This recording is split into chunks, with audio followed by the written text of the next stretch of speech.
Alors, contrairement à tous ceux qui tressent des louanges aux collectivités locales, vous estimez que le département n'était pas préparé à la crise sanitaire qui nous est tombée dessus.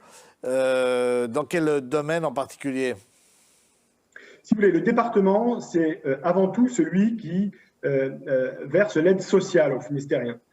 Tous les plus fragiles, que ce soit qu'on parle de la petite enfance, qu'on parle des personnes en situation de handicap, qu'on parle des allocataires du RSA, qu'on parle des personnes âgées qui sont accueillies en EHPAD, c'est le département qui encadre toute cette solidarité.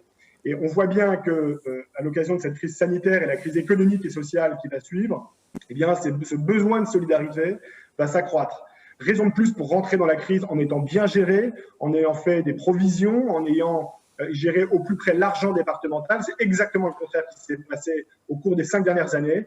Nous, on emploie cette métaphore chère à Jean de La Fontaine. Il y a eu les cigales et les fourmis.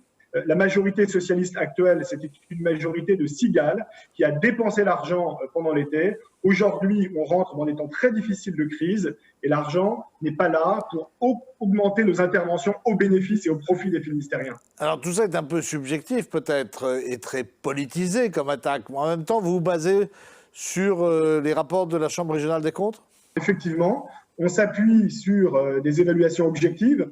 Depuis le début de ce mandat, si vous voulez, chaque année quasiment, la Chambre régionale des comptes est venue regarder ce que faisait le département des Finistère et quasiment chaque année, elle a dit que la gestion était mauvaise ou très mauvaise. On a commencé en 2017 avec un rapport général sur le management, sur le fonctionnement du département, dans lequel on a découvert que les agents du département ne travaillaient pas 35 heures. Pendant des années, on a demandé à ce que la durée soit portée à 35 heures hebdomadaires, qui est la durée légale, et ça n'est toujours pas le cas. Ensuite, il y a eu un autre rapport sur la gestion du handicap, et notamment savoir pourquoi est-ce qu'il y avait des délais gigantesques dont souffraient les personnes handicapées et leurs familles au sein de la maison départementale du handicap, qui est censée leur venir en aide, et qui fait d'ailleurs assez bien son travail. D'où venaient ces délais et pourquoi est-ce qu'on n'était pas capable de les résorber.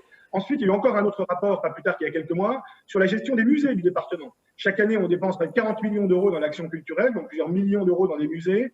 Et ce que dit la Chambre régionale des comptes, c'est que la gestion de ces musées est absolument catastrophique sur tous les plans, et notamment sur le plan financier.